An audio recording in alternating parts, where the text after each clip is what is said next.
الحمدللہ کفا وسلام علی عبادہ الذین اصطفى اما بعد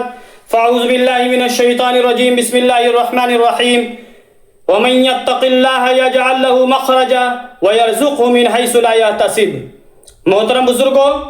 میں نے آپ کے سامنے قرآن کریم کی ایک آیت تلاوت فرمائی جس کا ترجمہ یہ ہے کہ جو شخص اللہ تعالیٰ سے ڈرتا ہے اللہ تعالیٰ اس کے لیے سبیل اور راستہ پیدا فرما دیتا ہے اور اسے ایسی جگہ سے رزق عطا فرماتا ہے جہاں سے اس کو گمان بھی نہیں ہے۔ لیکن آج جس طرف دیکھیے،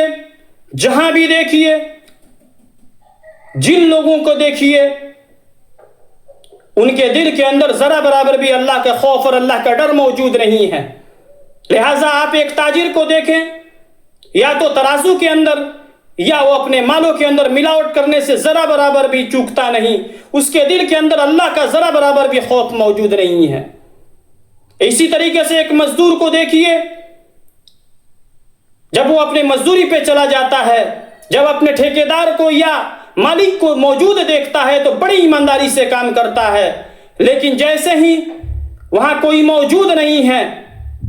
وقت گزاری شروع کر دیتا ہے۔ اسی طریقے سے آپ بینکوں کے اندر چلے جائیں، سرکاری دفاتر کے اندر چلے جائیں، رشوت لینے سے ذرا برابر بھی لوگ چوکتے نہیں ہیں، ان کے دل کے اندر ذرا برابر بھی اللہ کا خوف اور ڈر موجود نہیں ہے۔ لیکن میں آپ کو ایک واقعہ سنانا چاہتا ہوں۔ آپ دیکھیں اس واقعے کے اندر عمر فاروق رضی اللہ تعالیٰ عنہ ایک سفر کے اندر جا رہے ہیں، انہیں بڑی شدت کی پیاس لگتی ہے۔ دیکھتے ہیں کہ ایک بکری کا چرواہا اپنی بکریوں کو چرا رہا ہے، آپ اس کے پاس تشریف لے کر جاتے ہیں اور اس سے دودھ طلب کرتے ہیں۔ وہ شخص جواب دیتا ہے کہ میں اس کا مالک نہیں ہوں، اس کا مالک کوئی اور ہے اور مالک کی اجازت کے بغیر میں آپ کو دودھ نہیں پلا سکتا۔ عمر فاروق رضی اللہ تعالیٰ عنہ اس کو آزمائش کرنے کے لیے پھر فرماتے ہیں کہ ہم تمہیں کچھ رقم ادا کر دیتے ہیں، تم اپنے جانوروں کو ہمارے ہاتھ سے فروخت کر دو، ہم اس کا دودھ پی لیا کریں گے اور اس کو ذبح کر کے اس کے گوشت کو کھا لیں گے۔ پھر وہ بکری چرانے والا یہی جواب دیتا ہے کہ مالک کی اجازت کے بغیر میں آپ سے فروخت نہیں کر سکتا، چاہے میرا نفع ہی کیوں نہ ہو جائے۔ عمر فاروق نے اس سے کہا کہ تمہارا مالک کون دیکھ رہا ہے؟ تمہارا مالک یہاں موجود تھوڑے ہی ہے۔ اس چرواہے نے بڑا پیارا جواب دیا، اس نے کہا کہ ہمارا مالک تو نہیں دیکھ رہا ہے، لیکن این اللہ، اللہ کی ذات کہاں ہے، اللہ کہاں ہے؟ اللہ تو ہر جگہ موجود ہے، اللہ تو ہمیں دیکھ رہا ہے۔ عمر فاروق اس کے جواب سے بڑے متاثر ہوئے اور انہوں نے فرمایا کہ جب تک اس امت کے اندر ایسے لوگ موجود رہیں گے اس وقت تک اس امت کو کبھی زوال نہیں آ سکتی ہے۔ میرے بھائیوں، اگر اس چھوٹے سے آیت پر اگر ہم عمل کرنا شروع کر دیں تو ہم جس سسٹم کے اندر موجود ہیں، جہاں کام کر رہے ہیں، اگر ہمیں اللہ کا خوف ہمارے دل کے اندر اگر موجود ہے، جس طریقے سے ایک چرواہے کو جنگل کے اندر اللہ کا خوف ہے، تو ہم کبھی اپنی امانت داری کے اندر خیانت داری نہیں کر سکتے،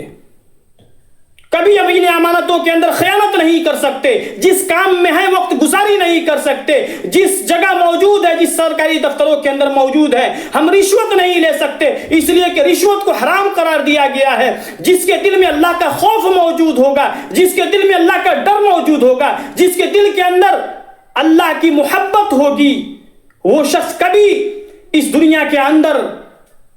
حرام کاموں کے طرف اپنا قدم نہیں بڑھا سکتا۔ اور جس کے دل کے اندر اللہ کی خوف موجود نہیں ہے، جس کے دل کے اندر اللہ کا ڈر موجود نہیں ہے، میرے بھائیوں یاد رکھیں یہ دنیا بھی اس کی تباہ ہو جائے گی اور اس کا آخرت بھی تباہ ہو جائے گا۔ آپ اس واقعے سے ایک سبق لے کر جائیں کہ جس طریقے سے ایک بکری کا چرواہا اس سنسان جنگل کے اندر جہاں کوئی نہیں دیکھ رہا ہے، جہاں کوئی نہیں ہے، اسے روپیے کا لالچ بھی دیا گیا، تب بھی وہ شخص اپنے ایمان کا سودا نہیں کیا، اپنے ایمان کو نہیں بیچا، اور آپ بھی جس سسٹم میں کام کر رہے ہیں، میں نے آیت پڑھ کر آپ کے سامنے سنا دیا کہ جو شخص اللہ سے ڈرتا ہے اللہ تعالیٰ اس کو